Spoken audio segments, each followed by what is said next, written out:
Hi guys, welcome and welcome back to my channel. In this video, I am going to share about integrated pest management. It is most important thing and topic which we have to learn in BSc Agriculture, and why it's important we will learn in this video. So let's get started without any further delay. So integrated pest management, इसकी हमें ज़रूरत क्यों पड़ी and ऐसी क्या चीज़ें थी जिसको हमें यूज़ करना पड़ा. Any single measure of pest control has never been proved effective and permanent solution. कोई भी एक सिंगल जो मेज़र है पेस्ट कंट्रोल का कभी भी वो इफ़ेक्टिव है परमानेंट सोल्यूशन प्रूव नहीं हुआ है. अगर हम पेस्टिसाइड का यूज़ करते हैं भी बहुत ज़्यादा, इससे तो इन्वायरमेंटल प्रॉब्लम्स क्रिएट होती हैं और जो पेस्टिसाइड के रेजिड्यूज बचते हैं वो ह्यूमन के बॉडी में भी एक्यूमुलेट होते हैं. Some pest are acclimatized themselves and develop resistant to pesticides. Means उनमें म्यूटेशन होता है, वो क्लाइमेट के अनुसार अपने आप को चेंज कर लेते हैं एंड फिर वो भी पेस्टिसाइड से रेसिस्टेंट हो जाते हैं वो सारे pest. Presently intensive agriculture has been practice by the farmer instead of mixed cropping and crop rotation like traditional agriculture. अभी के टाइम में देखेंगे तो इंटेंसिव एग्रीकल्चर जो है ज़्यादा प्रिफर करते हैं और प्रैक्टिस करते हैं फार्मर, ना कि मिक्स क्रॉपिंग और क्रॉप रोटेशन. ये जो है ट्रेडिशनल कल्चर एग्रीकल्चर्स थे. मॉडर्न फार्मिंग प्रैक्टिसेस में है monoculture, cropping scheme, multiple cropping and इसे हम ट्रांसफॉर्म करते हैं agree economics, means induce the paste hazards. Therefore, the need has been felt to develop such pervasive program of pest management which are favorable to environment and able to control the pest damage. तो ये सारी reasons थे जिस कारण से ऐसे महसूस हुआ कि हमें कुछ प्रोग्राम्स बनाने चाहिए जो पेस्ट मैनेजमेंट में हेल्प करे और इन्वायरमेंट के लिए भी अच्छा हो एंड पेस्ट भी कंट्रोल हो जाए. तो इसके लिए एक कॉन्सेप्ट डेवलप किया गया. One policy measure has been developed when is named as integrated pest control और मैनेजमेंट. तो इस पॉलिसी का नाम दिया गया इंटीग्रेटेड पेस्ट कंट्रोल और मैनेजमेंट. जो टर्म है आईपीएम सबसे पहली बार बार्लेट ने 1956 में सजेस्ट किया था एंड इंटीग्रेटेड केमिकल और बायोलॉजिकल कंट्रोल मेथड्स हैं ये सारी चीज़ों को सजेस्ट किया था. गैर और क्लैर्क थे 1961 में, उन्होंने मॉडिफाई किया इनका व्यू एंड डिफाइन किया IPM integrated pest management. Briefly बोलेंगे तो IPM wherein not only biological and chemical but all available methods were meant to be integrated. बस केमिकल और बायोलॉजिकल ही नहीं, जबकि जितने भी मेथड्स अवेलेबल हैं उन सबको एक साथ लेकर के कोऑर्डिनेट करके कोऑपरेट करके मेथड्स बनाए गए. एफएओ के अकॉर्डिंग देखेंगे तो 1967 में अगेन मॉडिफिकेशन हुआ और डिफाइन किया गया as a system that in context of associated environment and the population dynamics of the pest species utilize all the suitable techniques and methods in a compatible manner as possible and maintain the pest population at level below those causing economic injury. तो FAO के according देखेंगे तो फिर से modification हुआ and ऐसा बोला है कि एक सिस्टम बना जिसमें कि इन्वायरमेंट से एसोसिएटेड और जो भी पॉपुलेशन है डायनेमिक जो पॉपुलेशन है पेस्ट स्पीसीज़ को उन सबको यूटिलाइज करके एक ऐसा टेक्निक या फिर मेथड जो है कॉम्पैटिबल मैनर में उसे मेंटेन करते हुए पेस्ट पॉपुलेशन को एक लेवल तक बनाया गया जिससे कि इकोनॉमिक इंजरी जो हो रही है उसको पता कर सकें. और एक मॉडर्न डेफिनेशन है आईपीएम का जिसे कि स्मिथ ने दिया था 1978 में. A multidisciplinary ecological approach in the management of pest population which utilizes a variety of control tactics compatibility in coordinate the pest management. तो स्मिथ का कहना ये था कि आईपीएम जो है एक ऐसा इकोलॉजिकल अप्रोच है जिसमें कि पेस्ट पॉपुलेशन को हम मैनेज करते हैं, जितने भी कंट्रोल टैक्टिक्स है उन सबको यूज़ करके कोऑर्डिनेटेड पेस्ट मैनेजमेंट. इन सबका कहना सेम था, बस डेफिनेशंस और वर्ड्स का डिफरेंस है. According to Pedigo 1991, IPM is a comprehensive approach of pest control that uses a combined means to reduce the status of the pest to tolerable level which maintaining a quality environment. So जैसे कि अगर आपने पढ़ा होगा EIL, ETL, NGIP, तो ये सारी चीज़ें जो हैं means economic threshold level, injury level, ये सारी जो चीज़ें हैं इसके बारे में भी अब आगे बात होने वाली है। It is evident from the above definition that all the different pest control measures are integrated and are planned to minimize the crop damage without disturbing the ecological system. तो जितने भी डेफिनेशन हमने पढ़े डिफरेंट जो scientist या फिर entomologist के through जो दिए हुए हैं उसमें सिर्फ यही बताया जा रहा है कि पेस्ट कंट्रोल करने के लिए हम इंटीग्रेटेड जो हमारे मेथड्स हैं जो मेजर्स हैं उसे प्लान करके यूज़ करेंगे ताकि जो क्रॉप का डैमेज हो मिनिमाइज हो सके और जो भी डिस्टर्बिंग इकोलॉजिकल सिस्टम के पेस्ट हैं उसे कंट्रोल कर सकें। सो बाद में साइंटिस्ट को ये फील हुआ कि eradication of paste is possible neither possible nor such is beneficial and keeping this view in the mind.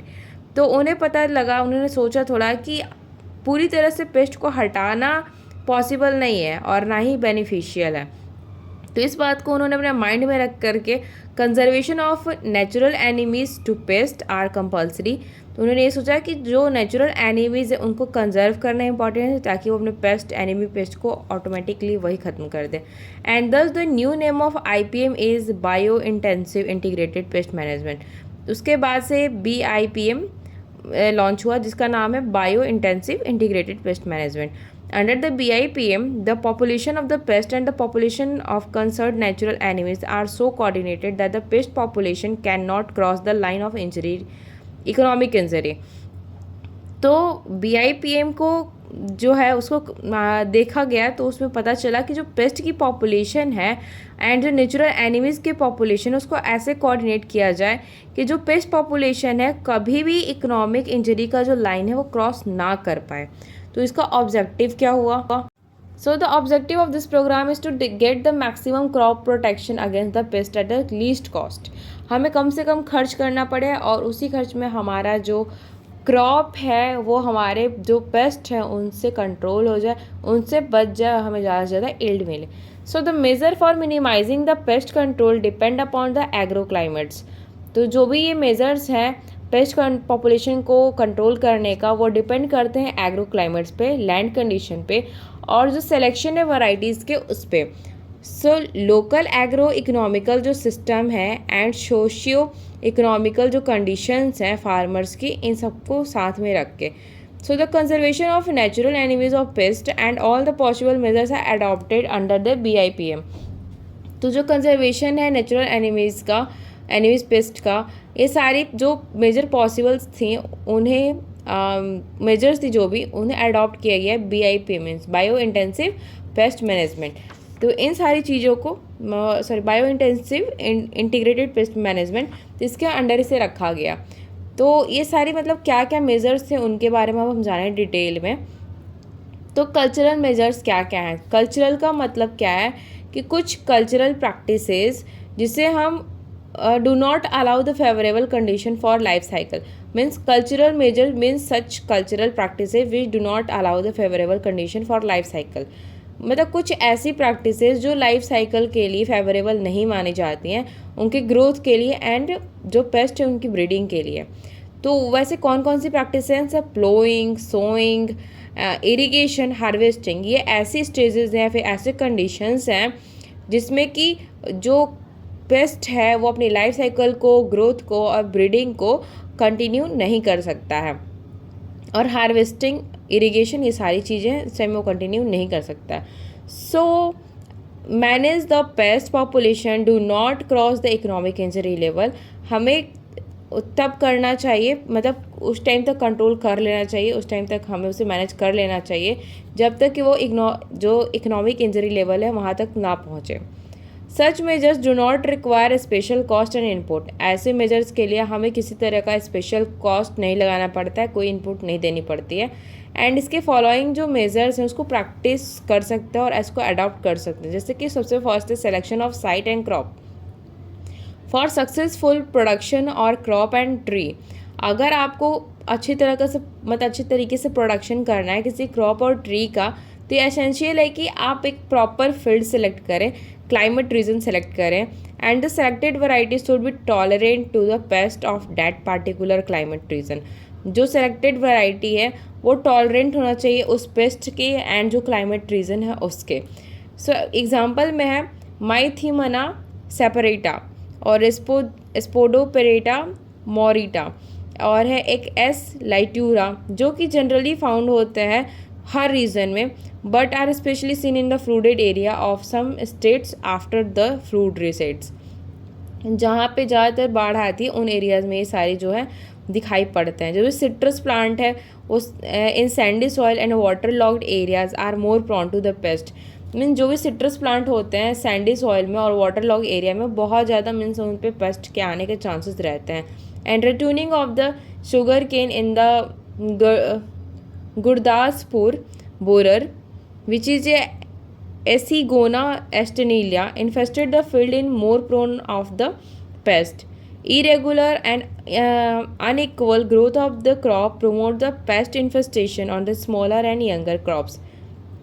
तो जो भी हमारे इरेगुलर और अनइक्वल ग्रोथ वाले क्रॉप्स हैं वो प्रमोट करते हैं पेस्ट के इन्फेस्टेशन को, और मतलब छोटे और जो यंगर क्रॉप्स होते हैं बिल्कुल टेंडर लीव्स वाले, तो उन्हें वैसे जो है लीव्स को खाने बहुत मज़ा आता है। एंड अगर आपके इरेगुलर क्रॉप्स हो रखे हैं और उनकी ग्रोथ प्रॉपर नहीं है तो वहाँ पे चांसेस बनते हैं कि वो जो भी पेस्ट हैं हमारे वो आपको इन्फेक्ट करेंगे ही करेंगे, उन पे वो इन्फेस्टेशन करेंगे।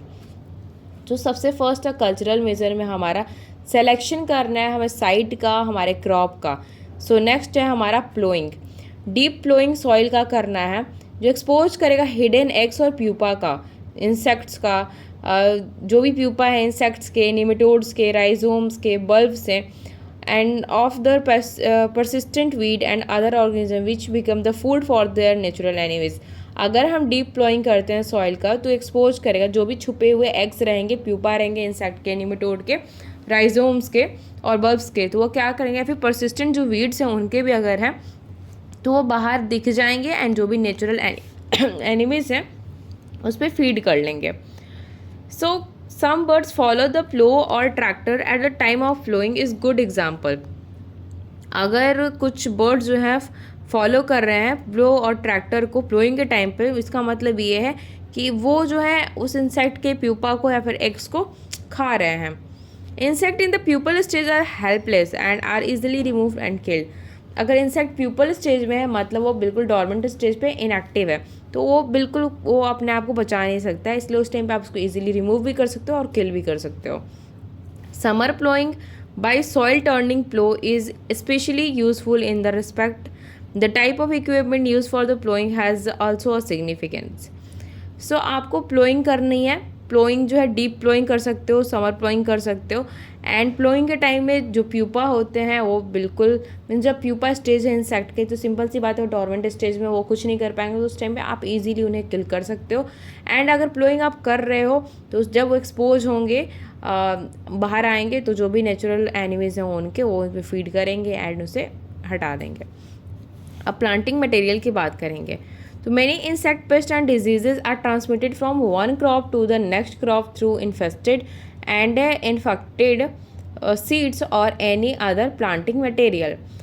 तो बहुत सारे ऐसे जो इंसेक्ट्स हैं, पेस्ट हैं और डिजीज़ जो हैं वो क्रॉप से, अगर इन्फेस्टेड जो क्रॉप है उससे या फिर सीड या फिर कोई भी प्लांटिंग मटेरियल या फिर आपके मशीनरीज़ हैं वहाँ पे अगर उसके थोड़े से इनोक्यूलम्स रह जाते हैं तो उससे भी ट्रांसमिट होने के चांसेस बढ़ जाते हैं। तो therefore grow new crops from the certified seed should be used which are free from all the insect pests and diseases। अगर आप पुराने वाले रखे हुए स्टोर किए हुए अपने सीड्स को यूज़ करते हो तो उसकी जगह आप सर्टिफाइड न्यू सीड्स को यूज़ करो। वो थोड़े से हो सकता है कि कॉस्टली पड़े बट आपका जो फील्ड है वो डैमेज नहीं होगा, क्योंकि क्या पता आपने जो सीड्स को प्रिजर्व कर रखा है उसमें शायद वो जो इंसेक्ट्स हैं वो पहले से सर्वाइव कर रहे हों। सो नेक्स्ट पॉइंट है हमारा time of planting and crop duration.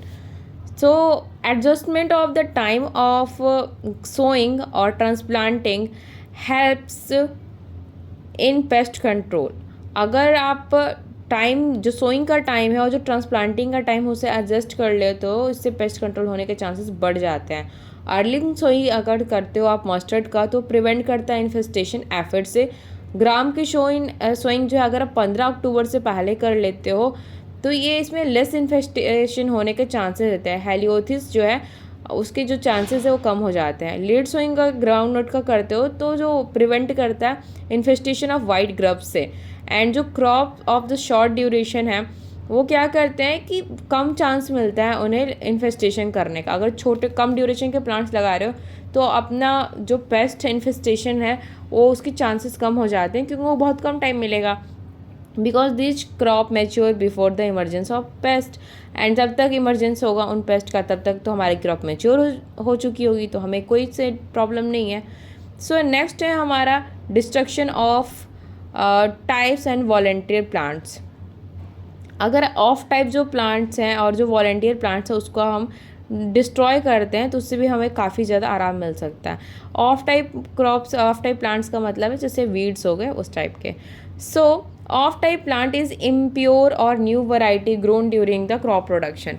Of type plant का मतलब ये है कि जो भी इम्प्योर या फिर नई जो वैरायटीज़ आती हैं हमारे क्रॉप में, हमारी फील्ड में प्रोडक्शन के टाइम पे उनकी बात हो रही है। इस टाइप के जो क्रॉप्स है वो ज़्यादा ससेप्टेबल होते हैं पेस्ट के, एंड हमारे जो वैरायटी के साथ स्टैंड कर रहे हैं तो वहाँ पे कंपटीशन भी तो क्रिएट करता है। पोटैटो ट्यूबर्स जो हैं which is remain in the soil during the digging. Digging means जब हम उनकी खुदाई करके निकालते हैं उस टाइम भी अगर रह जाते हैं तो वो जर्मिनेट कर लेते हैं अर्ली और अट्रैक्ट करते हैं पोटैटो कटवॉर्म्स को, जिसका साइंटिफिक नेम है एग्रोटिस सिगेटम, और उसके अदर स्पीसीज भी हो सकते हैं। तो गंगानगर अगेती है ऑफ टाइप का प्लांट कॉटन का, जो कि कॉम्परेटली मोर प्रोन है जैसिड्स के लिए। जैसिड्स को ये बहुत ज़्यादा मतलब प्रोन है, वहाँ पर अट्रैक्ट होता है गंगानगर अगेती से।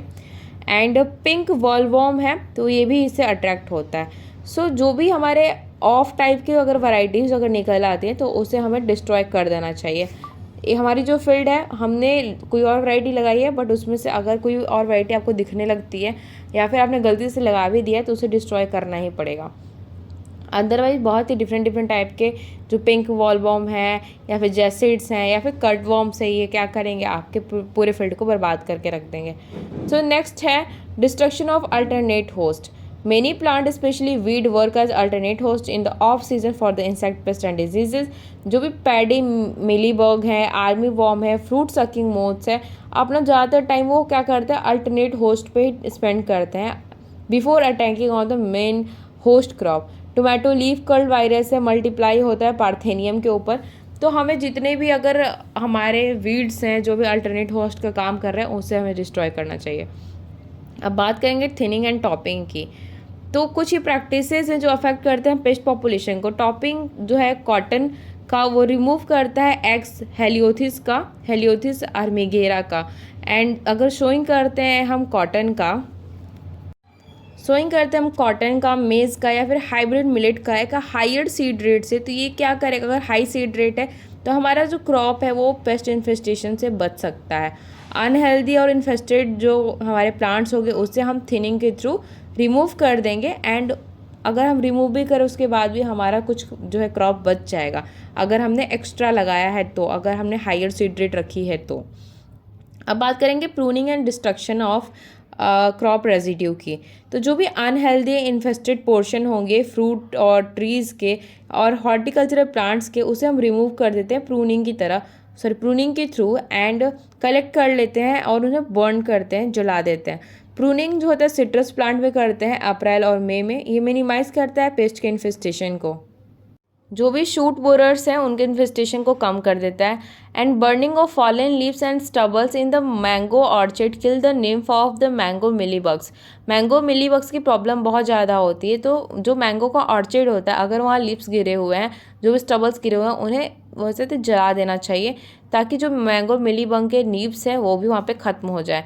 बहुत सारे जो इंसेक्ट पेस्ट होते हैं वो हाइबरनेट करते हैं और हाइड मतलब खुद को छुपा लेते हैं क्रॉप रेजिड्यूज़ के अंदर, स्टबल्स के अंदर ठंडियों के टाइम में। तो वो बाद में क्या होते हैं, वो उससे निकलते हैं, इमर्ज करते हैं और फिर एडल्ट हो जाते हैं। तो हमें क्या करना चाहिए, जो भी क्रॉप के रेजिड्यूज़ हैं उसे डिस्ट्रॉय कर देनी चाहिए पूरी तरह से। नेक्स्ट है हमारा fertility management. So the crop growth depend on the soil fertility which indirectly affect the paste. जो क्रॉप का ग्रोथ है वो डिपेंड करता है सॉइल की फर्टिलिटी पे और इनडायरेक्टली जो है अफेक्ट करता है पेस्ट को। तो यूज़ करेंगे अगर फॉस्फेटिक फर्टिलाइज़र तो प्रोटेक्ट करेगा हमें जैसिड से लोबिया में एंड मीन्स ग्राम के अंदर। नॉर्मल और एक्सेस सप्लाई अगर हो रहा है पोटेशियम का तो प्रोटेक्ट करता है पेस्ट अटैक से। लो डोज ऑफ के अगर पोटेशियम है तो प्रमोट करता है पेस्ट इन्फेस्टेशन को। एंड अगर एक्सेस है उस सिलिका कंटेंट इसमें ज़्यादा है in the leaf due to which cell wall of the parenchyma and tissue containing the epidermal sclerenchyma become hard and unfavourable for the pest attack. अगर potassium का amount ज़्यादा है तो हमारा जो पेरेन्काइमा और स्क्लेरेन्काइमा है वो उसके कारण से हमारा जो लीफ है वो हार्ड हो जाएगा और पेस्ट उस पर अटैक नहीं कर पाएगा। एक्सेस एप्लीकेशन अगर नाइट्रोजन का होता है तो इससे भी पेस्ट का अटैक बढ़ जाता है, जैसे कि एजोस्पाइरेला का। And plant hard against the attack of the insect pest and diseases. And ये क्या करता है, अगर हम एजोस्पाइरेला का यूज़ करते हैं तो हमारा जो प्लांट है वो हार्ड हो जाता है और इंसेक्ट पेस्ट और डिजीजेस के अटैक से बचा लेता है। एंड हमारा नेक्स्ट पॉइंट है वाटर मैनेजमेंट। तो ये देखा जाता है कि जो भी फ्लूडेड एरिया होते हैं पेस्ट वहाँ पे इनहिबिट करते हैं, सॉइल में सबमर्ज हो जाते हैं। एंड कुछ तो है फ्लो हो जाते हैं, बहुत दूर चले जाते हैं, एक्सपोज हो जाते हैं नेचुरल एनिमीज से। Soil inhabiting the pest like white grub and cutworms are reduce after the irrigation. अगर कटवर्म्स की प्रॉब्लम, वाइट ग्रव्स की प्रॉब्लम है तो अगर इरीगेशन कर देते हैं तो वो कम हो जाते हैं। इरिगेशन अगर शुगर केन में और व्हीट क्रॉप में करते हैं तो वो प्रोटेक्ट करता है हमें वाइट एंड से। और जो अटैक होता है एफिड्स का वो ज़्यादा रेनफीड मस्टर्ड जो है 47 डेज में सोइंग अगर करते हैं तो जिसका कंपैरिजन देखेंगे इरिगेटेड से। और जो डिफिशियंसी है नॉर्मल वाटर की प्लांट से इंक्रीज़ करता है कॉन्सेंट्रेशन नाइट्रोजन का और सॉल्यूबल सुक्रोज का फ्लोएम सैप में, जिसके कारण से एफिड इन्फेस्टेशन बढ़ जाता है। अगर एक्सेस अमाउंट है मैलिक एसिड का ग्राम में तो इससे रेसिस्टेंसी जो है हेलिकोवर्पा आर्मिगा का जो है वो रेसिस्टेंसी बढ़ जाती है। एंड इरिगेशन जो है डिक्रीज़ करता है मैलिक एसिड कॉन्सेंट्रेशन को, जिसके कारण क्या होता है कि पॉड बोरर का इन्फेस्टेशन बढ़ जाता है। तो वाटर मैनेजमेंट भी इम्पॉर्टेंट है।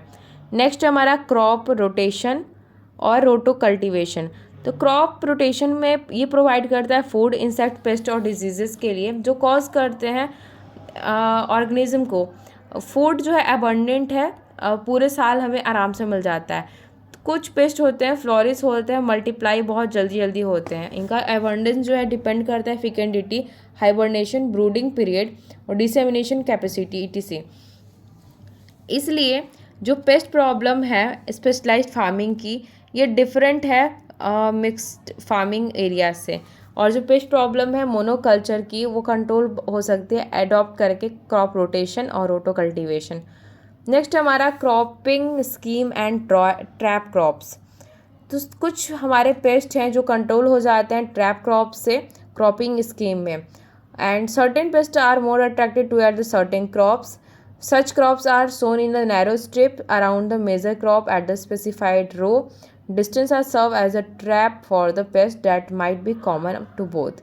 इसे प्रेफर करते हैं होस्ट प्लांट जो है ग्रो होता है और ये वैल्यूएबल मेन क्रॉप्स होते हैं जब पेस्ट जो है अपीयर्ड होता है। They can be cut and destroyed. Ladyfinger is good example of the trap crop for the cotton to attract the jacids and cotton bollworm. अगर कॉटन को बचाना है तो हम लेडी फिंगर लगा देंगे, लेडी फिंगर पे वो जाके जो कॉटन बॉलवॉर्म है और जैसिड से अट्रैक्ट होंगे तो हमारा जो कॉटन है बच जाता है। ये अट्रैक्ट करते हैं हेयरी कैटरपिलर्स को। सिसम जो है वो ग्रोन अगर करते हैं हम कॉटन के तो कॉटन जो हमारा बच जाता है हेयरी कैटरपिलर से अगर सीसम लगाते हैं तो sesame. And diamond back moth के लिए, लीव वेबर्स के लिए, एफिड के लिए, कैबेज के जो एफिड्स होते हैं 2 रो लगा देंगे मस्टर्ड की और 10 रोज जो है कैबेज की लगा देंगे। तो ऐसे करके काफ़ी सारी हैं। उसके बाद फिर है हमारा मैरीगोल्ड का, टोबैको का, बीड़ी का। तो इन सब के लिए भी बहुत सारे आते हैं हमारे इंसेक्ट्स मतलब जो है इसमें अटैक करेंगे तो हम इन सब का तय कॉम्पेनियन बना के 2-2 करके लगा देंगे। Tomato is useful to control the helicoverpa. एंड ये क्या करते हैं हेलिकोवर्पा जो है एग को ले करते हैं येलो टॉल मैरीगोल्ड पे जो एक्सपोज करता है एग पैरासिटॉइड्स को विच इज़ ट्राइकोग्रामा चाइलोनिस। और स्प्रे करेंगे HANBP और BT जो है बेसिलस thuringiensis है।